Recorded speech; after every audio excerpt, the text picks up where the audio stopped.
En 1831, il lance son premier business et il fait faillite. En 1832, il se présente aux élections législatives. Il perd.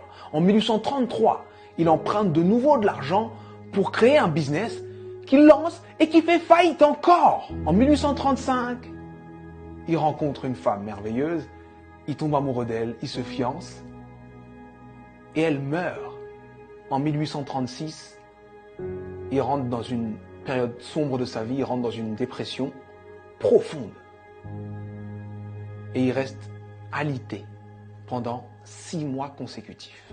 Mais il se relève. Il se relève et cette même année, 1836, il se représente aux élections législatives et il perd de nouveau. En 1840, il se présente pour être électeur. Il perd. Et en 1842, il rencontre la femme avec qui il va finir sa vie, sa femme. Il tombe amoureux, il se fiance, il se marie et elle lui donne 4 enfants. Et il en perd 3.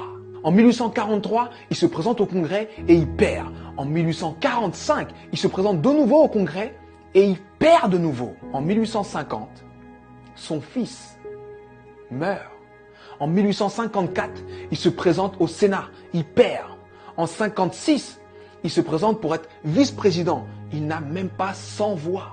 En 1958, il se présente de nouveau au Sénat et il perd de nouveau. Et en 1960, Abraham Lincoln est élu président des États-Unis d'Amérique. Et il fait 2 mandats exceptionnels qui font de lui l'un des présidents les plus respectés et les plus impactants de l'histoire des États-Unis. C'était important que je te raconte cette histoire. C'était important que je te raconte cette histoire parce que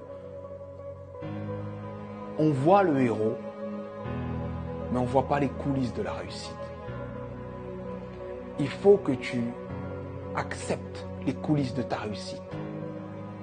Peu importe la difficulté, peu importe ce qui se passe, peu importe ce que tu dis, sache que tant que tu respires, ton but t'attend.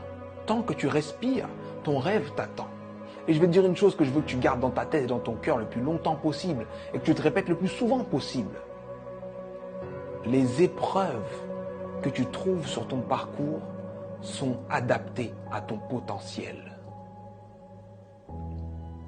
Les petits potentiels ont de petites épreuves. Les gros potentiels ont de grosses épreuves. On peut tous, dans nos vies, prendre des feuilles, noter les dates des moments les moins drôles de nos vies, les moments les plus difficiles de nos vies, et faire une liste comme celle que je viens de faire pour Abraham Lincoln.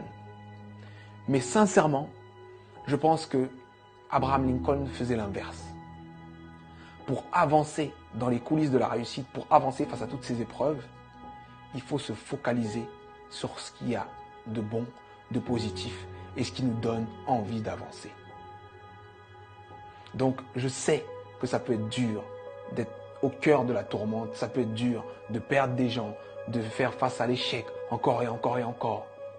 Mais concentre-toi sur ce que tu es en train d'essayer d'accomplir et accomplis-le. Et je peux te garantir que parce que tu es passé par là, tu as changé l'ampleur, le sens et le goût de ta réussite. Alors traverse ces épreuves. Elles sont adaptées à ton potentiel, elles sont là pour te faire grandir. C'était Sudei, j'espère que cette vidéo t'a plu et si elle t'a plu, partage-la. Merci.